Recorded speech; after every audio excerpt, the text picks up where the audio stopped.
नमस्कार। Stock market course for beginners के 60th part में आपका स्वागत है। पिछले कुछ पार्ट्स में हमने कंपनी एनालिसिस के बारे में बात की थी। तो अगर आपको कंपनी एनालिसिस के बारे में डिटेल में जानकारी चाहिए तो आप फंडामेंटल एनालिसिस कोर्स को सब्सक्राइब कर सकते हो। तो चलो मान लेते कि आपने जनरल कंसल्टेंसी का पूरा एनालिसिस किया, जिसके बाद आपको पता चला कि जनरल कंसल्टेंसी के जो प्रोडक्ट्स है वो काफ़ी अच्छे हैं, उसमें अच्छी खासी ग्रोथ हो सकती है। साथ ही आपने पाया कि जनरल कंसल्टेंसी का top management ethics, integrity, intelligence और पैशन से भरा है। अपनी कंपनी का वैल्यूएशन निकाला और कंपनी का वैल्यूएशन भी आपको सही लगा। कंपनी के पिछले फाइनेंशियल परफॉर्मेंस को देखकर भी आप काफ़ी इंप्रेस हुए, जिसके चलते आपने ये डिसीजन लिया कि आपको जनरल कंसल्टेंसी में इन्वेस्ट करना है। तो इन्वेस्ट करने के लिए ज़रूरत है सेविंग की, यानी आपको पैसे सेव करने पड़ेंगे और फिर वो पैसे इन्वेस्ट करने पड़ेंगे। आपको जो सैलरी मिलती है वो आपकी एक्टिव इनकम होती है, और उस सैलरी को इन्वेस्ट करके जो आपको रिटर्न मिलते हैं वो आपकी पैसिव इनकम होती है। तो आपकी कोशिश होनी चाहिए कि आपकी ज़्यादा से ज़्यादा एक्टिव इनकम पैसिव इनकम में कन्वर्ट हो, यानी आपकी सैलरी में से ज़्यादा पैसा आपको सेव करना चाहिए और उसे फिर इन्वेस्ट करना चाहिए ताकि वो पैसा आपके लिए काम करे। तो पैसिव इनकम में पैसा आपके लिए काम करता है, यानी आप पैसों को काम पर लगाते हो। तो पहली चीज़ ये है कि आपको सेविंग की आदत लगानी होगी, रेगुलर सेविंग करना होगा और रेगुलर इन्वेस्टमेंट करनी होगी। कई सारे लोग एक बार इन्वेस्टमेंट करते हैं और फिर 5 साल 10 साल तक उसे देखते रहते हैं, जो कि इन्वेस्टमेंट का सही तरीका नहीं है। आपको लगातार सेविंग करनी चाहिए और अपने एक्सपर्टीज़ के हिसाब से जो एसेट क्लासेस आपको कंफर्टेबल लगते हैं उनमें इन्वेस्ट करना चाहिए। तो अब बात करते हैं कि आपको शुरुआत कैसे करनी है। साथ ही हम ये भी देखेंगे कि शुरुआत में आपको क्या चीज़ें करनी चाहिए और क्या नहीं। तो जैसे कि हमें पता है स्टॉक मार्केट में इन्वेस्ट करने के लिए डीमैट अकाउंट कंपलसरी होता है। तो कहाँ पर डीमैट अकाउंट खोले ये चेक करने के लिए आप हमारी वेबसाइट www.finnovations.com पर जाकर स्टॉक ब्रोकरेज फर्म्स कंपेयर कर सकते हो और उस स्टॉक ब्रोकरेज फर्म के पास अपना डीमैट अकाउंट खोल सकते हो जो आपकी रिक्वायरमेंट को सूट करता है।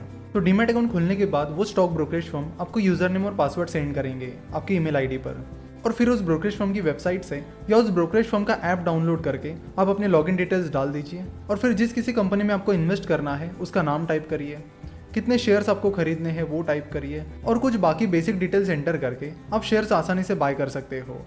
किसी मोबाइल ऐप से शेयर बाय कैसे करते हैं इसके डेमो भी हमने दे दिए हैं, जैसे कि शेयर खान, अपस्टॉक्स, इन जैसे कई सारे ब्रोकरेज फर्म के डेमो हम यूट्यूब पर अपलोड कर चुके हैं। तो आपकी इन्वेस्टमेंट जर्नी शुरू करने से पहले हम आपको बताना चाहते हैं कि मिस्टर चार्ली मंगर का एक बहुत ही इंपॉर्टेंट कोट है। वो कहते हैं कि the big money is not in the buying and selling but in the waiting. यानी वो कहते हैं कि पैसा खरीदने बेचने में नहीं है, पैसा है वेट करने में। यानी वो कहना चाहते हैं कि आप किसी कंपनी के शेयर्स को खरीदते हो फिर तुरंत उन्हें बेच देते हो, फिर किसी और कंपनी का शेयर आप खरीदते हो फिर उसे तुरंत बेच देते हो, तो इससे आपका बड़ा पैसा नहीं बनेगा। क्योंकि अगर आप शेयर को खरीदोगे और उसे तुरंत बेच दोगे तो कंपाउंडिंग आपके फेवर में काम नहीं कर पाएगी।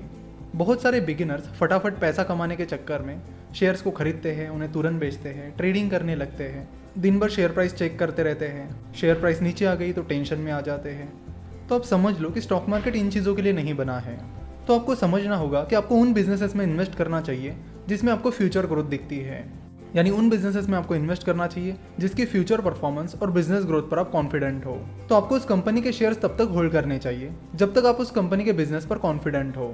जब आपको लगता है कि उस कंपनी की बिजनेस ग्रोथ अब थम गई है, कंपनी आगे ग्रो नहीं करेगी, आपको कॉन्फिडेंट नहीं है कंपनी के बिजनेस पे, तभी आपको कंपनी के शेयर सेल करने चाहिए।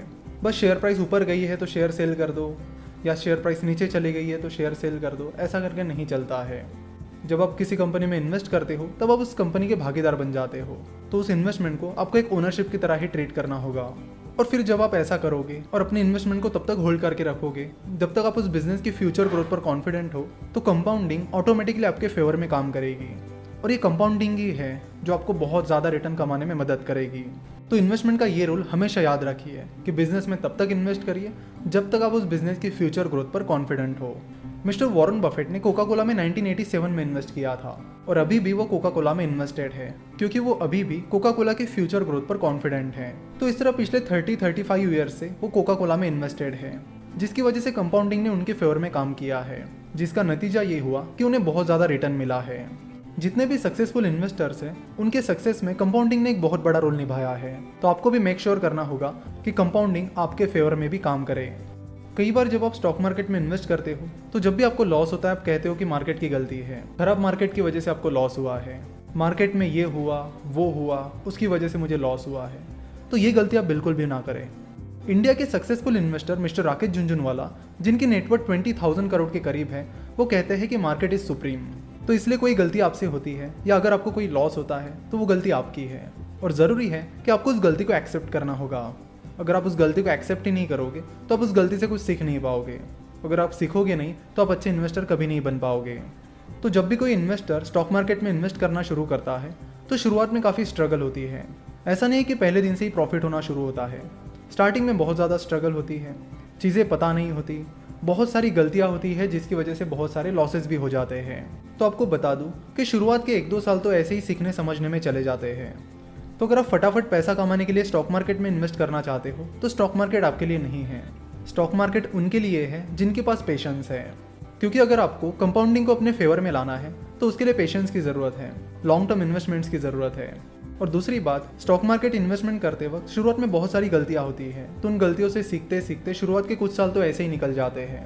तो आज हमने सीखा कि असली गेम बाइंग और सेलिंग में नहीं बल्कि होल्डिंग में है। नेक्स्ट लेक्चर में हम उन 3 गलतियों के बारे में बात करेंगे जो ज़्यादातर बिगिनर्स करते हैं और अपना पैसा गंवाते हैं। सो अगर आप वो 3 गलतियाँ नहीं करते हो तो आप अपना बहुत सारा पैसा खोने से बचा लोगे। आशा करता हूँ कि आपको आज का ये लेक्चर पसंद आया होगा।